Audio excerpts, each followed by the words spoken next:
नमस्कार मित्रांनो, कसे आहात सगळे? मस्त मजेत ना? Welcome to S class education. आज आपण पाहणार आहोत 12th स्टँडर्ड महाराष्ट्र बोर्ड फिजिक्समधील chapter number 10 that is magnetic field due to electric current. So तुम्ही 10th मध्ये याची थोडीशी पार्श्वभूमी पाहिली असेल की मॅग्नेटिक फील्ड जो आहे तर तो इलेक्ट्रिक करंटमुळे सुद्धा प्रोड्यूस होतो. मग तुम्ही एक असा छोटासा डायग्राम पण पाहिला असेल की आपल्याकडे या ठिकाणी छोटंसं एक बॅटरी वगैरे अटॅच केलेलं एक सर्किट आहे असं सपोज करा.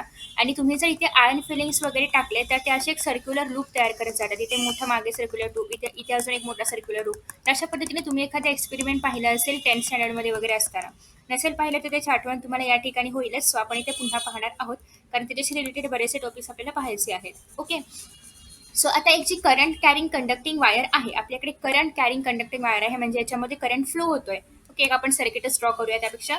सपोज की हे आहे आपलं सर्किट, या ठिकाणी छोटासा रेजिस्टन्स, याचा काय उपयोग नाही इथे रेजिस्टन्सचा वगैरे, बट ठीक आहे आपण घेऊया. ओके. सो या वायरमधून काय होतंय, करंट फ्लो होतोय. तर जेव्हा या वायरमधून करंट फ्लो होतो, एक करंट कंडक्टिंग वायर जेव्हा आहे तर ती नेहमी इलेक्ट्रिक फील्ड प्रोड्यूस करते. सो तुम्ही जर या ठिकाणी तुम्हाला बघायचंच आहे की या ठिकाणी इलेक्ट्रिक फील्ड वगैरे तयार झाला आहे की नाहीये, तर तुम्ही कुठलीही वायर जर घेतली आणि याच्याभोवती जर तुम्ही आयर्न फायलिंग्स वगैरे स्प्रेड केले तर तुम्हाला थोडंफार का होईना, जे डिपेंड्स अपॉन करंट किती आहे अर्थात, बट थोडंफार का होईना त्या ठिकाणी तुम्हाला मॅग्नेटिक फील्डचं सेन्सेशन पाहायला मिळणार आहे. ओके. सो काही ठिकाणी ऑब्व्हियसली करंट कमी असेल तर सेन्सेशन कमी असणार आहे, जास्त असेल तर जास्त असणार आहे. बट इलेक्ट्रिक फील्ड आणि मॅग्नेटिक फील्ड एकमेकांच्या असोसिएशनमध्ये आपल्याला पाहायला मिळतात. सो या ठिकाणी सगळ्यात पहिल्यांदा तर हान्स क्रिस्टियन ओएरस्टेड, जे की तुम्ही 10th मध्ये यांचं नाव ऐकलं असेल, तर यांनी काय सांगितलं होतं की जेव्हा एका वायरमधून कधी करंट पास होतो तेव्हा त्याच्याभोवती इलेक्ट्रिक फील्ड तयार होतं. हे आपण आत्ताच पाहिलं. हा होता आपला फर्स्ट एक रिझल्ट म्हणूया आपण एक्सपेरिमेंटचा, की कोणत्याही इलेक्ट्रिक करंटमधून जर आपण अ, कोणत्याही इलेक्ट्रिक वायरमधून जर आपण करंट पास आउट करत असू तर त्याच्या अवतीभोवती काय तयार होतं, मॅग्नेटिक फील्ड तयार होतं. आणि ते होतं की नाही हे पाहण्यासाठी तुम्ही आयर्न फिलिंग्स वगैरे टाकून तो एक्सपेरिमेंट करून बघू शकता. तुम्हाला इलेक्ट्रिक फील्डच्या भोवती मॅग्नेटिक फील्ड तयार झालेलं आपोआप पाहायला मिळेल. ओके. नेक्स्ट आहे गॉस, हेनरी, फेराडे. या लोकांनी पण मॅग्नेटिक फील्डवरती बरीचशी कामं केलेली आहेत. Maxwell's theoretical work highlighted the close relationship of electric field and magnetic field, and this resulted into several practical appliances in day-to-day life. For example, electric Motors असतील, generator असेल, communication system आहे, computers आहेत. या सगळ्यामध्ये आपल्याला इलेक्ट्रिसिटीवरती चालतं हे तर माहितीच आहे. पण त्यासोबतच इलेक्ट्रिक फील्ड बरोबरच त्या ठिकाणी मॅग्नेटिक फील्ड सुद्धा प्रोड्यूस होते.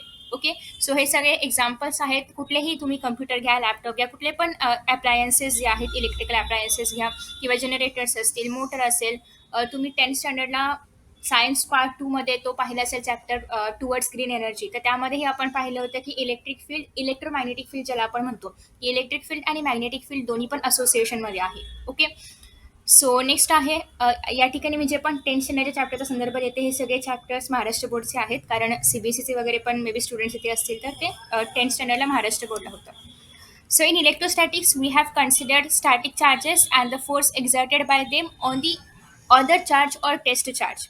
सो आपण इलेक्ट्रोस्टॅटिक्समध्ये किंवा इलेक्ट्रिक करंटमध्ये काय पाहिलं होतं की या ठिकाणी आपण दोन चार्जेस घेतले होते. सपोज की या ठिकाणी क्यू चार्ज आहे आणि या ठिकाणी Q2 चार्ज आहे, Q1 आणि Q2 चार्ज आहे. तर याच्यामध्ये किती फोर्स असेल तर आपण F is equal to k Q1 Q2 by r square किंवा डी स्क्वेअर असं आपण फाइंड आउट करायचो. पण या ठिकाणी आपण हे जे चार्जेस घेतलेले होते तर ते कसे होते, स्टेशनरी होते, स्टॅटिक चार्जेस होते, म्हणजे ते मुवमेंट नव्हते करत. ओके. सो ते मूव्ह नाही करायचे, त्याच्यामुळे आपल्याला इझी होतं की आपण डायरेक्ट फॉर्म्युला वापरायचो. या ठिकाणी जो दोघांमधला डिस्टन्स आहे तो कॉन्स्टंट असायचा. सो आपण डायरेक्ट फॉर्म्युला वापरून याचा आन्सर फाइंड आउट करायचो की इलेक्ट्रिक फोर्स जो आहे या ठिकाणी तो किती आहे, इलेक्ट्रोस्टॅटिक फोर्स किती आहे. बट असं मॅग्नेटिझममध्ये नाहीये. मॅग्नेटिझममध्ये काय आहे की हे जे फोर्सेस आहेत, हे जे फोर्स आहेत ते जे आपण फाइंड आउट करणार आहोत, म्हणजे जो आपण मॅग्नेटिक फोर्स फाइंड आउट करणार आहोत, तर या ठिकाणी मॅग्नेटिक फोर्स फाइंड आउट करताना जे पण आपले चार्जेस आहेत, Q1 असेल, Q2 असेल, ते मोशनमध्ये आहेत. ओके. चार्जेस अशा पद्धतीने स्टेशनरी नाही आहेत. चार्जेस कशा आहेत, मोशनमध्ये आहेत. अर्थात मोशनमध्ये आहेत म्हणजे त्यांची काहीतरी वेलोसिटी असेल. हो की नाही. सो आता ते जे आहे तर ते आपण कसं फाइंड आउट करतो, तर सपोज की एक या ठिकाणी आपला चार्ज आहे. येस. सपोज की डायग्राम ड्रॉ करून दिलेली आहे, नाही दिली, ओके आपण ड्रॉ करूया. सपोज की या ठिकाणी आपला एक चार्ज आहे, क्यू चार्ज आहे. ओके. तो अशा दिशेने वरती, सपोज की तो असा वरती मूव्ह होतोय व्ही डिरेक्शनला, म्हणजे वेलोसिटी त्याची दाखवलेली आहे मी की तो वरती मूव्ह होतोय. ओके. एक व्ही चार्ज आहे जो की वरती मुवमेंट दाखवतो आहे, सॉरी एक क्यू चार्ज आहे जो की वरती मुवमेंट दाखवतो आहे, वेलोसिटीची डिरेक्शन कुठे आहे, वरती आहे. मग आता याची जी मॅग्नेटिक फील्ड आहे ती सपोज की या डिरेक्शनला आहे. सपोज करा की मॅग्नेटिक फील्ड कुठे आहे, राईट हँड साईडला आहे. तर याचा फोर्स आपण कसं फाइंड आउट करणार? तर फोर्स फाइंड आउट करता मी जसं की तुम्हाला सगळ्यांना सांगितलं की या ठिकाणी चार्ज कसा आहे, मूव्ह होते व्ही वेलोसिटीने वरती. So force is equal to कुठला force, magnetic force. F M घ्या, एफ बी घ्या, वॉट एव्हर, मी एफ एम घेते. So F M is equal to Q, जो की चार्ज आहे. आता या दोघांमधलं आपल्याला एक रिलेशन फाइंड आउट करायचं आहे. व्ही आणि बी कसे आहेत या ठिकाणी मी परपेंडिक्युलर ड्रॉ केलेत, बट नॉट नेसेसरी की हे ऑलवेज परपेंडिक्युलर असतील. सपोज की यांच्यामध्ये मला माहिती नाही आहे, सो मी ते घेतला थिटा अँगल आहे या दोघांमध्ये. ओके. सो तुम्हाला अजून एक गोष्ट लक्षात ठेवायची आहे की व्ही आणि बी यांच्यामधलं रिलेशन नेहमी क्रॉस प्रोडक्टने आपण डिनोट करतो. क्रॉस प्रोडक्ट म्हणजे कसं, व्ही क्रॉस बी. ओके. सो असं आपण यांच्यामधलं रिलेशन दाखवतो. सो मॅग्नेटिक फोर्स जेव्हा मला फाइंड आउट करायचा आहे तेव्हा मी कसा फाइंड आउट करणार, चार्ज जो काय असेल तो मल्टिप्लाय बाय त्याची वेलोसिटी ज्या दिशेने आहे ती वेलोसिटी क्रॉस त्याचं मॅग्नेटिक फील्ड. ओके. पुन्हा एकदा, magnetic force is equal to charge in bracket cross product of v into b. V म्हणजे काय, वेलोसिटी. बी म्हणजे काय आहे, त्याचा मॅग्नेटिक फील्ड. आणि हा जो थिटा अँगल आहे तो क्रॉस प्रोडक्ट जर मी रिमूव्ह केला तर हे असं होईल, क्यू व्ही बी साईन थिटा. आता या ठिकाणी सध्या साईन थिटा किती आहे, 90 आहे. आणि साईन 90 काय असतं, 1. सो या ठिकाणी या पर्टिक्युलर डायग्रामसाठी मॅग्नेटिक फोर्स किती होईल, क्यू व्ही बी. कारण या ठिकाणी साईन थिटा किती आहे, 1 ना, कारण हे कसे आहेत, परपेंडिक्युलर आहे एक दुसऱ्याला. ओके. सो हा जो फॉर्म्युला आहे सेम तुम्हाला या ठिकाणी खाली पुन्हा एकदा पाहायला मिळेल. आता हे मी परत तुम्हाला एकदा सांगेनच, ही जस्ट एक तुम्हाला कॉन्सेप्ट सांगितलेली आहे या ठिकाणी. सो लेटेस्ट सी आता हा राईट हँड थंब रूल काय आहे. सगळ्यात पहिल्यांदा तुम्हाला असं इमॅजिन करायचं आहे, अर्थात माझा इथे हात नाही दिसणार आहे कारण मी कॅमेरा बंद ठेवलाय. बट तुम्हाला असं इमॅजिन करायचं आहे या ठिकाणी की तुमचा जो राईट हँड आहे, सगळ्यांनी आपल्याला राईट हँड घ्यायचा आहे. अजिबात लेफ्ट हँड नाही यूज करायचं आहे. राईट सांगितलं तर राईटच यूज करायचं आहे कारण आन्सर चुकेल तुमचा. ओके. सो तुम्हाला असं इमॅजिन करायचं आहे, हा तुमचा राईट हँड आहे.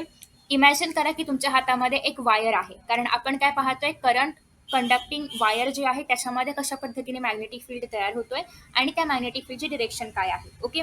सो तुम्ही या ठिकाणी सपोज करणार आहात की तुमचा हात अशा पद्धतीने कर्ल केलेला आहे आणि या हातामध्ये म्हणजे मुठी मुठी मुठी मुठी आणि मुठी आवडतो ना आपण, फिस्ट तयार करतो त्याप्रमाणे तुम्हाला अशा पद्धतीने फिंगर्स कर्ल करायचे आहेत. आणि इमॅजिन करा की तुमच्या फिंगरमध्ये काय आहे, कंडक्टिंग वायर आहे अशा पद्धतीने. ओके. सो आता हा जो वरचा तुमचा थंब आहे तर थंब काय दाखवणार आहे, डिरेक्शन ऑफ करंट. म्हणजे या पर्टिक्युलर डायग्राममध्ये आयने डिनोट करणार आहे मी करंट. या पर्टिक्युलर डायग्राममध्ये करंटची डिरेक्शन कुठे आहे, अपवर्ड्स, कारण अंगठा कुठे आला, वरती आला. ओके. त्यासोबतच तुमची फिंगर कशा पद्धतीने कर्ल झालेली आहेत, या डिरेक्शनला असे कर्ल झाले ना फिंगर. सो ही जी डिरेक्शन आहे अशा पद्धतीने, हे कोणाची डिरेक्शन आहे, मॅग्नेटिक फील्डची. याचा अर्थ या पर्टिक्युलर डायग्रामसाठी मॅग्नेटिक फील्ड कुठे आहे, या दिशेने आहे. ओके. जसेही तुमचे फिंगर्स कर्ल होतील तसे त्याप्रमाणे तुमचं मॅग्नेटिक फील्डचे डिरेक्शन असणार आहे. सपोज की आता ही वायर आहे आणि तुम्ही हा जो तुमचा हात आहे तो असा उलटा झाला, म्हणजे थंब खाली आला आणि फिंगर्स अशा पद्धतीने कर्ल झाले. ओके. थंब कसा आहे, तुम्ही खाली घेतलेला आहे आणि फिंगर्स असे आतमध्ये कर्ल केलेले आहेत. तर याचा अर्थ काय, या ठिकाणी पण मॅग्नेटिक फील्ड तुमची कशी आलेली आहे, आतल्या साईडला आलेली आहे, इनवर्स आलेली आहे. आणि अंगठा कुठे आलेला आहे, खाली. याचा अर्थ करंट कुठे फ्लो होणार आहे, डाऊनवर्ड्स फ्लो होणार आहे. ओके. सो अशा पद्धतीने तुम्ही राईट हँड थंबचा उपयोग करून प्रत्येक वेळेस जे आहे तर ते मॅग्नेटिक फील्डची डिरेक्शन फाइंड आउट करू शकता.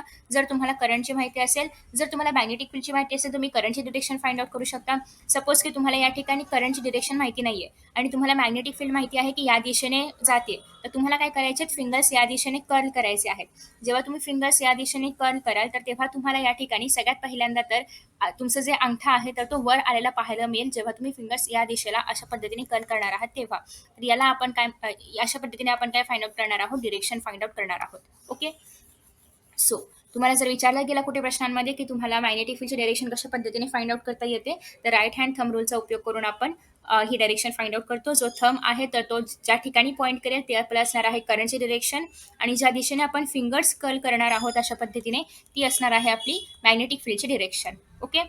आता नेक्स्ट टाइम सपोज की तुम्हाला या ठिकाणी फाइंड आउट करायचं आहे की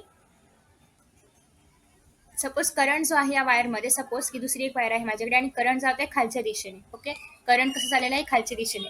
तर मग आता यासाठी आपण मॅग्नेटिक फील्ड कशी फाइंड आउट करणार, तर तुम्हाला अंगठा या ठिकाणी खालच्या दिशेला ठेवायचे आहे आणि तुमचे जे फिंगर्स आहेत तर ते अशा पद्धतीने मागे कर्ल होतील. ओके. सो असे जेव्हा कर्ल होतील तेव्हा तुम्हाला या ठिकाणी कळेल की करंट कसा आहे, सॉरी मॅग्नेटिक फील्ड कसा आहे, या डिरेक्शनला आहे, म्हणजे याच्या अपोजिट आहे. अर्थात जर आपण वरती घेतोय अंगठा तर आपले फिंगर्स कसे कर्ल होत आहेत, अँटी क्लॉकवाईजला. जर आपण करंटची डिरेक्शन खाली घेतली, आपला अंगठा जर खाली असेल तर आपले फिंगर्स कसे कर्ल होतील, क्लॉकवाईज डिरेक्शनला. सिंपल. म्हणजे या ठिकाणी मॅग्नेटिक फील्डची डिरेक्शन कशी असेल, क्लॉकवाईज असेल. ओके. तर अशा पद्धतीने तुम्हाला या ठिकाणी मॅग्नेटिक फील्डची डिरेक्शन फाइंड आउट करता येईल with the help of right hand thumb rule. Next तुम्हाला नेक्स्ट आहे की how can one account for the force on the neighbouring current carrying wire. आता हे आपल्याला फोर्सचं कसं काढता येईल, आपण मॅग्नेटिक फील्ड कसं फाइंड आउट करायचं हे पाहिलं, डिरेक्शन वगैरे किंवा करंटच्या हेल्पने कशा पद्धतीने आपण मॅग्नेटिक फील्ड फाइंड करतो हे सगळं झालं. नेक्स्ट आहे the magnetic field due to current in wire 1 at any point on wire 2 is directed into the plane of the paper. आता हे आपल्याला कसं कळलं, प्लेनच्या आतमध्ये आहे. जेव्हा आपण आयच्या दिशेने अंगठा ठेवलेला आहे आणि जेव्हा आपण फिंगर्स कर्ल करतोय तेव्हा ही मॅग्नेटिक फील्ड कुठे जाते, आतमध्ये, म्हणजे असं पेपरच्या आतमध्ये. हा तुमचा पेपर आहे असा, तरी पेपरच्या आतमध्ये जाते. जेव्हा फील्ड पेपरच्या आतमध्ये जात असते तेव्हा ती आपण अशा पद्धतीने या सिम्बॉलने दाखवतो. सपोज जर फील्ड आपली पेपरच्या बाहेर येत असेल तर ते आपण या सिम्बॉलने दाखवतो, आतमध्ये डॉट आहे अशा पद्धतीने. सो इथे जर आपण पाहिलं तर जे मॅग्नेटिक फील्ड आहे तर ती पेपरच्या आतमध्ये जाते. Okay. So inside the paper किंवा इन टू द प्लेन जाते. Okay. So the electrons flow in the direction will be opposite to the conventional current. Current या दिशेने फ्लो होतोय. सो इलेक्ट्रॉन्स कुठे फ्लो होणार आहेत, खाली, कारण इलेक्ट्रॉन्स आणि करंटचं अपोजिट डिरेक्शन असतं. हे तुम्हाला सगळ्यांना आय गेस 9th पासून वगैरे माहिती आहेच. का अपोजिट असतं, कारण इलेक्ट्रॉन्स कुठून कुठे मूव्ह होणार आहेत, निगेटिव्ह टू पॉझिटिव्ह. करंट कुठून कुठे मूव्ह होतो, पॉझिटिव्ह टू निगेटिव्ह. सो अशा पद्धतीने या दोघांचं डिरेक्शन कसं आहे, अपोजिट आहे. नेक्स्ट आहे the wire 2 experiences force towards the wire 1. आता या ठिकाणी वायर 2 वरती कुठे कुठे कुठला पण एखादा एनी पॉईंट घ्यायचा आहे तुम्हाला आणि कुठे फोर्स येईल या ठिकाणी सांगायचं आहे. So magnetic field due to current wire 1, या वायर 1 मुळे या वायर 2 वरती कुठल्याही पॉईंट वरती कशा पद्धतीने फोर्स येईल ते सांगायचं आहे. तर फोर्स अशा पद्धतीने इथे 1 कडेच डिरेक्टेड होणार आहे. ओके. इलेक्ट्रॉन्सचं मुवमेंट डाऊनवर्ड्स असेल, म्हणजे सपोज टू आय कुठेही असेल, सपोज आय डाऊनवर्ड असेल तर इलेक्ट्रॉन्स वरती मूव्ह करणार. सो या दोघांचं डायरेक्शन अपोजिट असणार आहे का, तर यांचा फ्लो अपोजिट आहे. ओके. आफ्टर दॅट नेक्स्ट आहे आता मॅग्नेटिक फोर्स. हा फॉर्म्युला आपण आत्ताच पाहिलेला होता. सो पुन्हा एकदा आपण जस्ट क्विक रिवाइज करणार आहोत. सगळ्यात पहिल्यांदा तर व्ही म्हणजे वेलोसिटी आहे, बी म्हणजे मॅग्नेटिक फील्ड आहे, एफ म्हणजे काय आहे, या ठिकाणी फोर्स आहे. तिघं पण वेक्टर क्वांटिटीज आहेत. ओके. सो तिघांच्या पण काय आहेत, वेक्टर क्वांटिटीज आहेत. आणि या ठिकाणी आपलं जे मॅग्नेटिक फील्ड आहे त्याच्यामुळे ते पण कसं येणार आहे, वेक्टरच येणार आहे. आता सगळ्यात पहिल्यांदा मगाशी मी ज्याप्रमाणे एक्झाम्पल घेतलं होतं त्याच पद्धतीने आपण जर पाहिलं तर हा जो आपला चार्ज आहे, क्यू चार्ज आहे, हा व्ही वेलोसिटीने जातोय. या ठिकाणी आपला मॅग्नेटिक फील्ड आहे आणि we have to find out force. आपण फोर्स कसा फाइंड आउट केलेला होता, क्यू चार्ज आहे आणि व्ही आणि बी मध्ये क्रॉस प्रोडक्ट आपल्याला या ठिकाणी घ्यायचा असतो. So F is equal to Q cross product B किंवा क्रॉस बी. तर अशा पद्धतीने हा काय झाला, आपला मॅग्नेटिक फोर्सचा फॉर्म्युला. याचा अर्थ आपला जे मॅग्नेटिक फोर्स आहे तर ते charge of the particle, velocity of the particle and magnetic field of the particle या तिन्ही याच्यावरती डिपेंड असतं. ओके. आफ्टर दॅट नेक्स्ट आहे, लेट मी हायलाइट अजून एक गोष्ट. अरे हां. सो या ठिकाणी नेक्स्ट एक आहे ते म्हणजे लॉरेंट्झ फोर्स. आता लॉरेंट्झ फोर्स काय आहे, तुम्ही याच्या आधी मॅग्नेटिक फोर्स आपण आता पाहिला, तुम्ही याच्या आधी इलेक्ट्रिक फोर्स पाहिला असेल किंवा इलेक्ट्रोस्टॅटिक फोर्स पाहिला असेल. तर त्या ठिकाणी काय होतं, f is equal to q multiply by e होतं किंवा e is equal to F by q, असं तुम्ही या ठिकाणी फॉर्म्युला पाहिला असेल इलेक्ट्रिक फील्डसाठीचा प्रिव्हियस चॅप्टर्समध्ये वगैरे. So electric force is equal to q multiply by e. या ठिकाणी क्यू काय होता, चार्ज होता, ई म्हणजे काय, electric field. Okay. So basically जेव्हा आपण असं म्हणतोय की इलेक्ट्रिक फील्ड आणि मॅग्नेटिक फील्ड एकमेकांच्या असोसिएशनमध्ये आहे तर हे दोघं पण एकत्रच ऍक्ट करणार. ओके. या दोघांचा पण फोर्स जर आपण मर्ज म्हणजे एकत्र ऍड केला किंवा मर्ज केला तर जे आपल्याला मिळतं त्याला आपण म्हणणार आहोत लॉरेंट्झ फोर्स. आय होप की तुम्हाला समजलेलं आहे. पुन्हा एकदा सांगते, जेव्हा आपण मॅग्नेटिक फोर्स आणि इलेक्ट्रिक फोर्स यांना ऍड करणार आहोत तेव्हा जे काही आपल्याला मिळतं त्याला आपण म्हणणार आहोत लॉरेंट्झ फोर्स. आता या ठिकाणी आपला मॅग्नेटिक फोर्स काय आहे जो आपण आत्ताच फाइंड आउट केला. हे तुम्हाला वाकडं वगैरे दिसतंय का, कारण मी असं उलटं लिहिते. Let me write it straight. हां. सो आता या ठिकाणी जर आपण पाहिलं, magnetic force plus electric force आहे आपल्याकडे. मॅग्नेटिक फोर्स काय आहे, क्यू व्ही क्रॉस बी आहे. व्ही क्रॉस बीच लिहायचं, तर जर तुम्ही चुकून डॉट वगैरे दिला तर डॉटचा अर्थ होतो कॉस थिटा. ओके. आपल्याला या ठिकाणी साइन थिटा पाहिजे आणि हे सगळे वेक्टर प्लस या ठिकाणी आपल्याला काय ऍड करायचं आहे, इलेक्ट्रिक फोर्स. इलेक्ट्रिक फोर्स काय होता, क्यू इंटू ई. आताच आपण पाहिला आणि प्रिव्हियस चॅप्टरमध्ये पण तुम्ही डिटेलमध्ये पाहिलं असेल. सो या दोघांना जेव्हा आपण ऍड करू आणि या दोघांचा जो काही रिझल्ट आपल्याला मिळणार आहे तर ते काय असणार आहे, लॉरेंट्झ फोर्स. याचा अर्थ लॉरेंट्झ फोर्स काय आहे, या दोघांचं addition, Q multiply by V cross B आणि क्यू इंटू ई. सो या ठिकाणी तुम्हाला पाहायला मिळते याच्यामध्ये काय केलेलं आहे, यांनी क्यूला कॉमन काढलेला आहे कारण दोघांमध्ये पण क्यू सेम आहे. सो क्यूला बाहेर काढल्यानंतर ई प्लस व्ही क्रॉस बी यांनी उलटं दिलंय का? ओके. सो अशा पद्धतीने आपण फॉर्म्युला लिहिला होता. या ठिकाणी क्यूला जर आपण बाहेर काढलं तर आतमध्ये फक्त ई राहील प्लस व्ही क्रॉस बी हे येईल. सो याचा अर्थ काय केलेला आहे आपण या ठिकाणी मॅग्नेटिक फोर्स आणि इलेक्ट्रिक फोर्सला ऍड केलेला आहे. आणि this is nothing but what Lorentz force. यालाच आपण काय म्हणणार आहोत? लॉरेन्स फोर्स असं म्हणणार आहोत. सो हे तुम्हाला लक्षात ठेवायचं आहे एक्सप्रेशन पण आणि याचा नेमका अर्थ काय होतो हे पण. शक्यतो हे लक्षात ठेवा कारण तुम्हाला जर न्यूमेरिकल्स आले तर तुम्ही हे आरामात वापरू शकता. याच्यामध्ये पण काही फरक नाही फक्त तुम्हाला चार्ज या ठिकाणी डबल लिहावा लागेल. इथे एकदा लिहिलं तरी पण तुम्ही इझिली एक्झाम्पल सॉल्व्ह करू शकता कारण तो आपण कॉमन काढतोय. ओके. याला आपण म्हणणार आहोत लॉरेन्स फोर्स.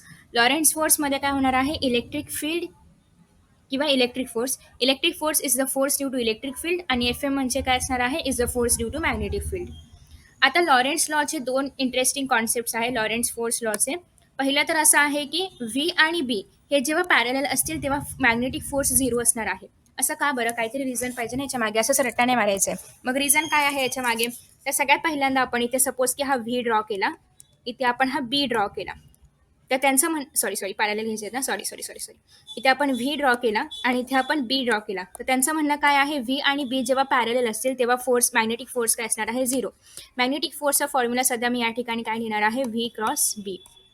सो पॅरलल जेव्हा दोन असणार आहेत वेक्टर तेव्हा यांच्यामधला अँगल किती असेल? Theta is equal to 0 degree असणार आहे.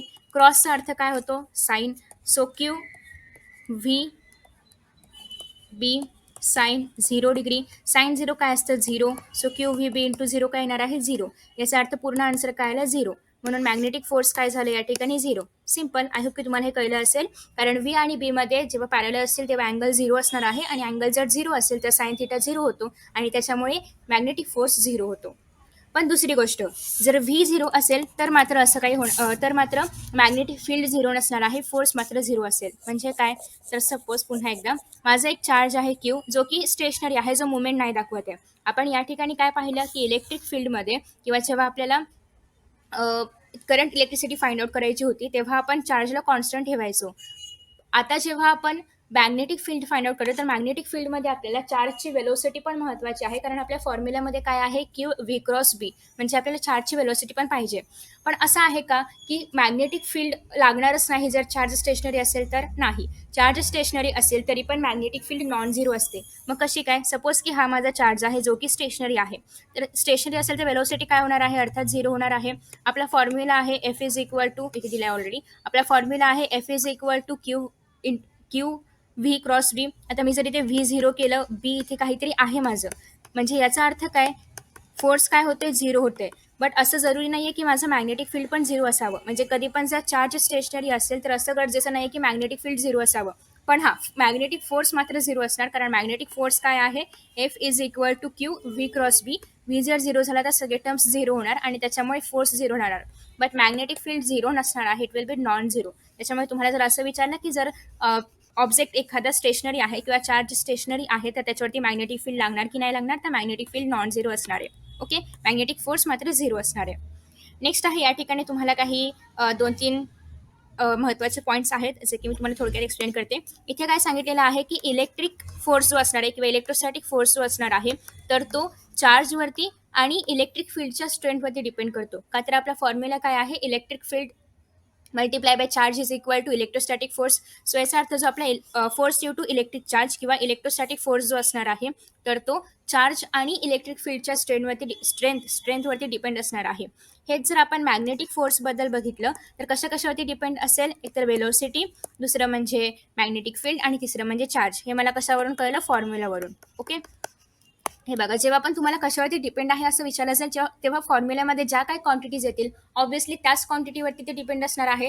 जर मला असं विचारलं की मॅग्नेटिक फोर्स जो आहे तो कशावरती डिपेंड आहे, अर्थात हे जर मला माहिती असेल तरच मी मॅग्नेटिक फोर्स काढू शकते. म्हणजे मॅग्नेटिक फोर्स याच क्वांटिटीवरती डिपेंड आहे. So magnetic force depends upon velocity of the charge आणि cross product of the velocity and magnetic field of the charge आणि magnitude of the charge. Simple. तर अशा पद्धतीने तुम्हाला या ठिकाणी कशावरती काय डिपेंड आहे असा पण एखादा मार्काचा प्रश्न बोर्ड्समध्ये रिटर्नमध्ये येऊ शकतो. तर तुम्हाला तेव्हा हे सगळे लिहायचे आहेत. जर तुम्हाला फॉर्म्युला पाठ असेल तर तुम्हाला हे स्टेटमेंट्स पाठ करायची गरज नाही कारण तुम्ही आरामात फॉर्म्युलेच्या आधारे लिहू शकता. आफ्टर दॅट नेक्स्ट आहे consider vectors V and B with a certain angle in between them आणि मग तुम्हाला याचा अँगल वगैरे फाइंड आउट करता येतो साइन थिटा. आणि अजून एक महत्त्वाची गोष्ट म्हणजे फोर्स आणि व्ही म्हणजेच वेलोसिटी हे नेहमी एक दुसऱ्याच्या परपेंडिक्युलर असणार आहेत. हां, खाली आहेच हा पॉईंट. तर फोर्स आणि वेलोसिटी जे आहेत ते नेहमी एक दुसऱ्याच्या परपेंडिक्युलर असणार आहेत, हे तुम्हाला लक्षात ठेवायचं आहे. सो ही लाईन खूप महत्त्वाची आहे, तुम्हाला लक्षात ठेवायचं आहे. आता हे कसं परपेंडिक्युलर आहे आणि याची व्हॅल्यू काय येते. आता सपोज की हा आहे आपला फोर्स आणि ही आहे वेलोसिटी. फोर्स आहे आणि वेलोसिटी आहे. यांच्यामध्ये रिलेशन काय असणार आहे, अर्थात डॉट प्रॉडक्टचं, कारण व्ही क्रॉस बी मध्ये क्रॉस प्रॉडक्ट आहे. F is equal to Q V cross B येतं. सो एफ आणि व्ही मध्ये काय येणार आहे, dot product. F dot V दोघं कसे आहेत, परपेंडिक्युलर आहेत. डॉट म्हणजेच काय, cos theta. So F V cos 90 degree घेऊया आपण, कारण दोघं परपेंडिक्युलर आहेत. ॲज यू ऑल नो की कॉस 90 काय येतं, झिरो येतं. सो या ठिकाणी F into V into zero म्हणजेच काय येणार आहे, झिरो. आणि त्याच्यामुळे जो फोर्स आणि वेलोसिटी यांचं जे प्रॉडक्ट असणार आहे तर ते काय असणार आहे, zero. Okay. So that's Y तुम्ही कधीही फोर्स इंटू वेलोसिटी केलं तरी ते झिरोच येणार आहे, कारण ऑलवेज एफ आणि व्ही हे परपेंडिक्युलर असतात आणि दोघांचा आपण काय घेतो, कॉस प्रॉडक्ट घेतो. सॉरी डॉट प्रॉडक्ट घेतो. डॉट प्रॉडक्ट घेतो. सो आफ्टर दॅट नेक्स्ट आहे एनी मॅग्नेटिक फील्डसाठी सांगितलेलं आहे, कुठल्याही मॅग्नेटिक फील्डसाठी.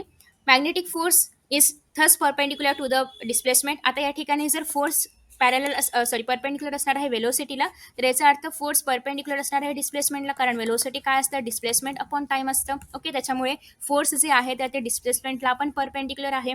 आता जर फोर्स डिस्प्लेसमेंटला परपेंडिक्युलर असेल तर याचा अर्थ त्या ठिकाणी कुठलंही काम होतंय का, वर्क डन काय होईल का, नाही. कसं काय नाही होणार, कारण work done is equal to काय असतं, फोर्स इंटू डिस्प्लेसमेंट.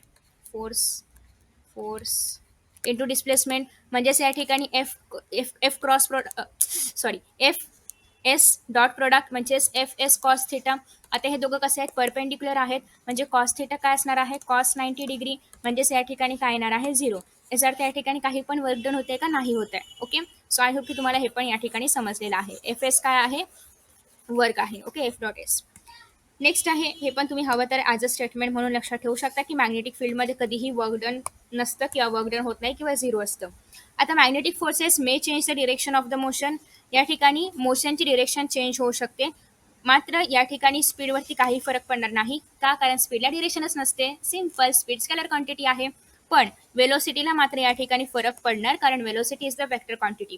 दुसरी गोष्ट, मॅग्नेटिक फोर्स फक्त आणि फक्त डिरेक्शन चेंज करू शकतं, मॅग्निट्यूड नाही. सो त्याच्यामुळे स्पीडचं, वेलोसिटीचं सगळ्यांचं मॅग्निट्यूड सेम असणार आहे, बट डिरेक्शन डिफरंट असणार आहे, कारण या ठिकाणी काय होतं की डिरेक्शन बदलणार आहे आणि velocity is the vector quantity. So याच्यावरती डिरेक्शनचा फरक पडेल.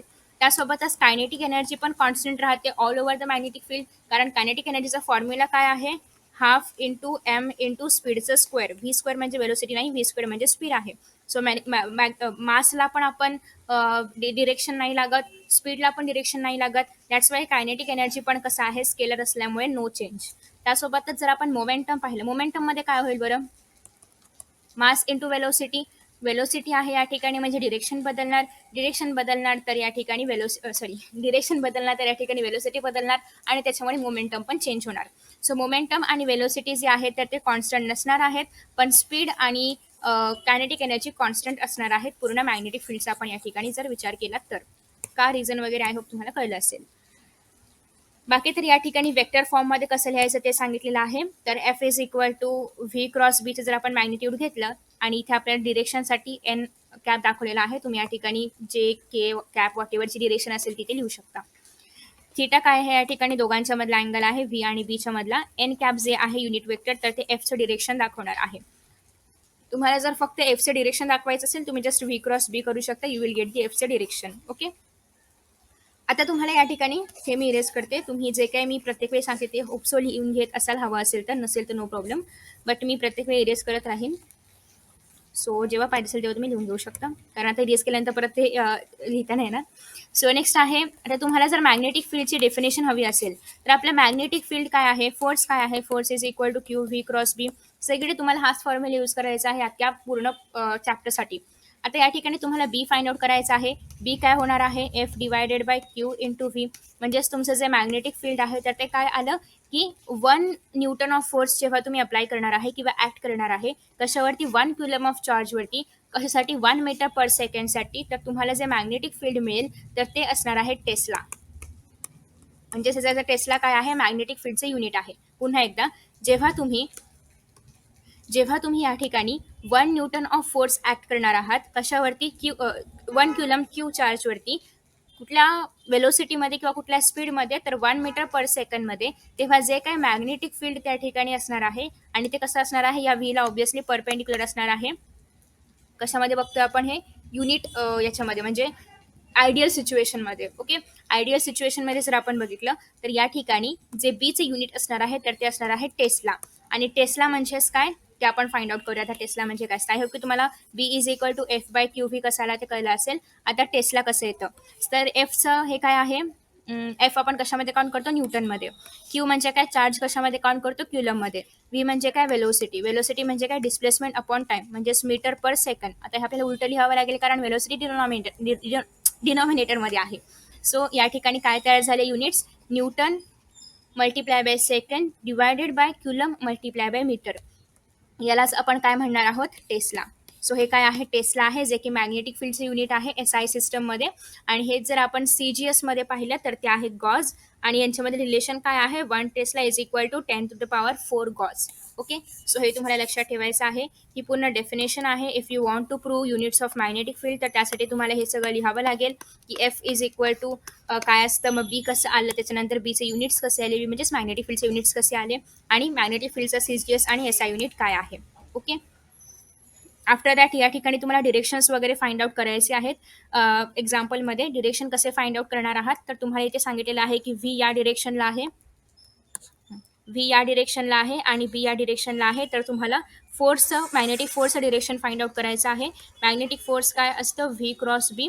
तर या ठिकाणी तुम्हाला काय करायचं आहे, तुमचं जे राईट हँड आहे, राईट हँडचा पाम तुम्हाला अशा पद्धतीने याच्यावरती ठेवायचा आहे, म्हणजे तुमचा अंगठा कसा येईल, वरती येईल. ओके, अंगठावरती आहे, पाम तुम्हाला एक्झॅक्टली करंगळी तुमची या ठिकाणी ठेवायची आहे आणि पूर्ण तुमचा पाम व्ही वरती ठेवायचा आहे आणि तो बी कडे कर्ल करायचा आहे. म्हणजे अशा पद्धतीने तुमचा पाम कसा होईल, तुमचा हात कसा होईल, कर्ल होईल.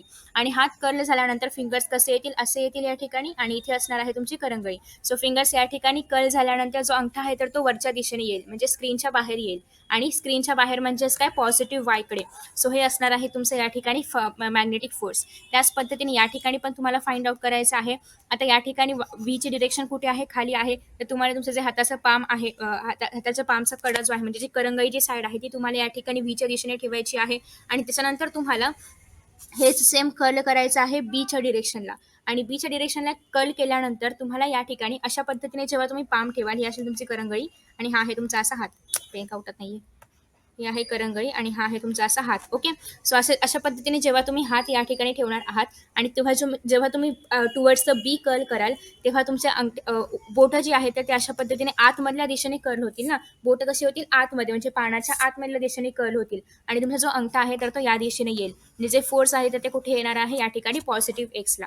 ओके, आफ्टर दॅट नेक्स्ट आहे एक तुम्हाला होमवर्क द्या, हे तुम्ही करून बघायचं आहे. करून बघायची काहीच गरज नाहीये कारण या ठिकाणी हे दोघे कसे आहेत, एकमेकांना अँटी पॅरलल आहेत. सो दोघांमधला अँगल किती येईल, 180 डिग्री येईल आणि साइन 180 झिरो असतं. सो यांच्यामध्ये कुठल्याही प्रकारचा मॅग्नेटिक फोर्स नसणार आहे. Okay, so magnetic force will be zero कारण साइन 180 काय असतं, झिरो असतं. सो व्ही क्रॉस बी काय येईल या ठिकाणी, झिरो. आणि त्याच्यामुळे मॅग्नेटिक फोर्स काय येणार आहे, झिरो. नेक्स्ट आहे सायक्लोट्रॉन मोशन. आता तुम्ही जर या ठिकाणी पाहिलं तर आपल्याकडे 3 कंडिशन्स आहेत. कोणत्या 3 कंडिशन्स आहेत, इथे कुठे पेज इन्सर्ट करता येते का, लेट मी चेक. नाही करता आलं तर आपण एक जुगाड करूया, जाऊ द्या, आपण जुगाडच करूया. काय करू शकतो आपण, आपल्याला व्हाईट व्हाईट व्हाईट व्हाईट पाहिजे काहीतरी. सो इथे आहे white white white. So basically या ठिकाणी मला काय सांगायचं आहे, तर आपल्याकडे 3 प्रकारच्या या ठिकाणी कंडिशन आहेत. अरे वा, ही आयडिया वाढली. आपल्याकडे या ठिकाणी 3 प्रकारच्या कंडिशन आहेत. एक तर व्ही आणि बी यांच्यामधला जो थीटा अँगल आहे, व्ही क्रॉस बी असतो ना. सो आता या ठिकाणी व्ही क्रॉस बी मधला जो अँगल आहे, सपोज की theta is equal to 0 degree आहे किंवा 180 आहे. 0 और 180 असं मी काय घेते, कारण 0चं जे मेजरमेंट येतं तेच 180चं मेजरमेंट येतं. ओके, सो सपोज की व्ही क्रॉस बी असे फ्लॅट आहेत, म्हणजे यांच्यामध्ये एकतर 180चा पूर्ण अँगल आहे, इकडे आहे व्ही, इकडे आहे बी, किंवा हे एकावरती एक आहेत अशा पद्धतीने, इकडे आहे व्ही, इकडे आहे बी. ओके, सो असं जेव्हा असेल तेव्हा या ठिकाणी जे पण मॅग्नेटिक फील्ड असणार आहे त्याचा जो पाथ असणार आहे तर तो असणार आहे स्ट्रेट लाईन. ओके, जो चार्जचा पाथ जो असणार आहे तर तो असणार आहे या ठिकाणी कशा पद्धतीने असणार आहे, स्ट्रेट लाईनमध्ये. जे चार्ज पार्टिकल्स आहेत त्या ते स्ट्रेट लाईनमध्ये मुवमेंट दाखवणार. दुसरी गोष्ट, व्ही आणि बी जो आहे यांच्यामध्ये सपोज थीटा जो आहे तर तो 90 डिग्रीचा आहे अशा पद्धतीने. ओके, सो असं जेव्हा असेल तेव्हा यांच्यामध्ये व्ही क्रॉस बी म्हणजेच काय, व्ही बी साइन थिटा काय असतं 1. सो या ठिकाणी फक्त व्ही बी येणार आहे. आणि असं जेव्हा असेल तेव्हा चार्ज पार्टिकल सर्क्युलर मोशनमध्ये मुवमेंट दाखवतात. दुसरी गोष्ट, अँगल जो आहे थिटा आपला तो 0 पण नाहीये, 180 सुद्धा नाहीये, 90 सुद्धा नाहीये, म्हणजे मधला कुठला तरी असा 45, 35, 43 वॉट एव्हर जो पण अँगल आहे तर तो असा आहे. जे theta is neither 180 nor 0 nor 90 nor वर जे पण असेल ते 90, म्हणजे या ठिकाणी कुठलाही हा हे सोडून जे अँगल आहेत तर त्या अँगलसाठी जो पाथ असणार आहे चार्ज पार्टिकलचा तर तो हेलिकल असतो किंवा स्प्रिंग सारखा असतो. हे आपण पुढे परत एकदा पाहणार आहोतच. मी जस्ट एक आयडिया दिलेली आहे तुम्हाला, जस्ट की तुम्हाला आधी थोडंसं माहिती असावं याच्याबद्दल म्हणून. ओके, हे केवढंसं दिसते इथे हे. ओके, सो नेक्स्ट आता आपण या ठिकाणी पाहूया की आपल्याकडे जो आहे व्ही आणि बी यांच्यामधला अँगल तो आता आपण 90 डिग्री घेतोय सायक्लोट्रॉन मोशनसाठी. सो मॅग्नेटिक फील्डमध्ये अ charge particle typically undergo circular motion. Usually आपल्याला सर्क्युलर मोशनच पाहायला मिळतं, म्हणजे याचा अर्थ युजली जे व्ही क्रॉस बी यांच्यामध्ये जे रिलेशन असणार आहे ते कसं असणार आहे, परपेंडिक्युलर असणार आहे. म्हणजे v will be perpendicular to the b usually. Okay, always नाही. तर तुम्ही या ठिकाणी या डायग्राममध्ये जर आपण पाहिलं, या ठिकाणी जर आपण या डायग्राममध्ये पाहिलं तर या ठिकाणी हे काय आहे, आपलं व्ही आहे. अजून एक सांगते, जेव्हा पण आपल्याकडे सर्कल असेल तर सर्कलमध्ये जे पण टँजंट असणार आहे तर ते रिप्रेझेंट करणार आहे वेलोसिटीचं डिरेक्शन किंवा वेलोसिटी. ओके, कारण सर्कलमध्ये जे पण टँजंट असेल तर रेडियसला 90 डिग्री असतं.